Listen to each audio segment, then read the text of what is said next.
Here's my audience.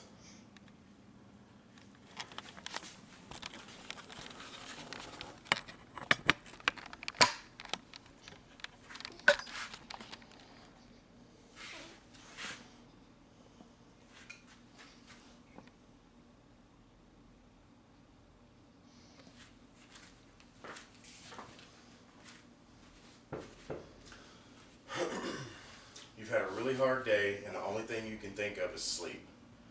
Your head finally hits the pillow and your eyelids start to close, and then you hear it. There might as well be cymbals crashing next to your head. It is a drip, a constant, mind-numbing drip. This drip may seem harmless, but it can cost you a lot of money from the wasted water and the plumbing repairs. Having been a maintenance supervisor of a 100+ unit apartment complex, I've done my fair share of plumbing repairs, and now I want to share my knowledge with you. Today I'm going to demonstrate how to remove and replace a leaky faucet.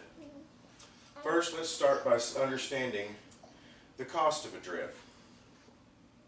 A drip per second, according to the U.S. Geological Survey drip calculator, can waste 6 gallons of water today in over 6 gallons of water a day and over 2,000 gallons in a year. Where I live in the city of Greenwood, water costs 74 cents a gallon, and in 1 year's time I will have literally washed over $1,500 down the drain. When plumbing problems occur, people tend to call a plumber because they feel that it's too complicated, or they're afraid that they're going to do more damage. But calling a plumber can be very expensive because plumbers have to cover the expense of owning a business, which include paying the payroll to the equipment that the plumbers use. You don't have those expenses. So the knowledge that I'm going to share with you will help you save money. I called Drain Masters Plumbing to get an estimate of what it would cost to remove and replace a faucet, and they told me that there would be a $25 travel fee plus $95 an hour. And they said the average time to do this job would be about an hour and a half, which gives me a grand total of $167.50 without the taxes or the cost of the faucet. And a new faucet costs around 30 to 50 bucks. Now that you know how much money a drip can cost, let's learn how to eliminate that cost by doing it ourselves.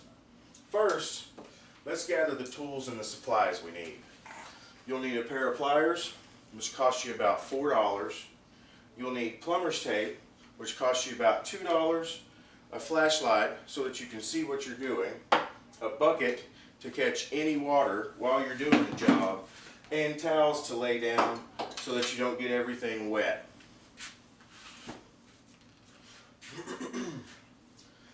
Once you've gathered all the things that you need, the next thing you need to do is you need to clean out from underneath the sink so that you'll have room to maneuver yourself, your tools, and your life.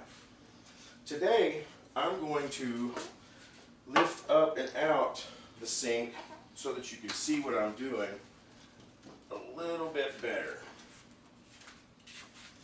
The first step you want to do is turn off the water. You'll see 2 of these valves underneath your sink. Today I'm only going to do 1 for time constraints.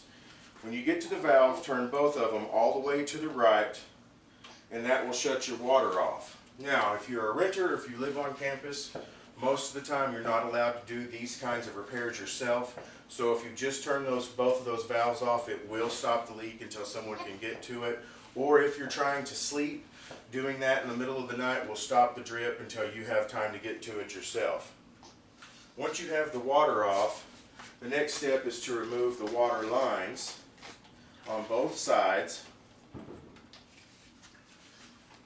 Then you want to remove both of the wing nuts.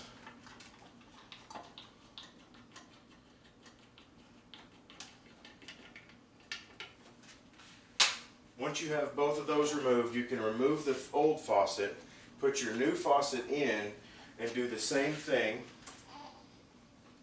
only backwards. Put the wing nuts back on.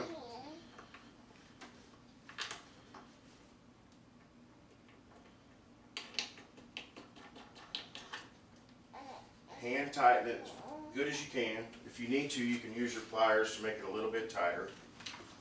Then Take the water line that you took off. Nope. Then take plumber's tape and going in the direction in which you're going to screw on the water line,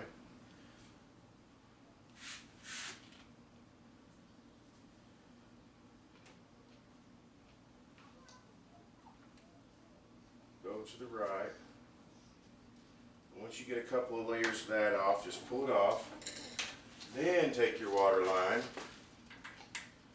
put your water line back on.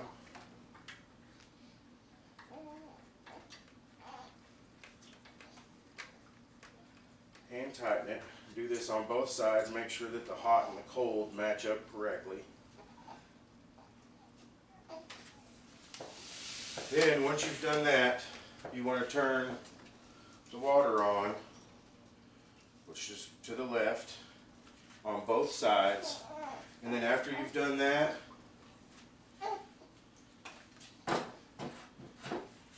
turn on the faucet, check underneath and up here for leaks. And if there is no leaks, you're done. So hopefully I've shown you today that by doing it yourself, you can save a lot of money, a lot of stress, and you might even get a little better sleep. My notes.